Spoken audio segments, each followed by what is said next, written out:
పత్రం పుష్పం ఫలం తోయం యో మే భక్త్యా ప్రయచ్చతి తదహం భక్త్యుపహృతం అశ్నామి ప్రయతాత్మనః.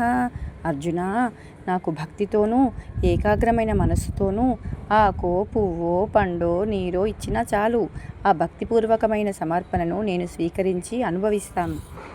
అదేవిధంగా ఆచార్యుల వారి పుట్టినరోజుకు చెంపాపేట్ పారాయణ సమూహం నుండి భక్తులందరి మనస్సు అనే పుష్పం తీసి విష్ణు సహస్రనామ మాలగా చేసి స్వామివారికి సమర్పణ చేశాము. జై శ్రీమన్నారాయణ. జై జై శ్రీమన్నారాయణ.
చతుర్భుజ రాజిష్ణుర్భోజనం భుక్తా సహిష్ణు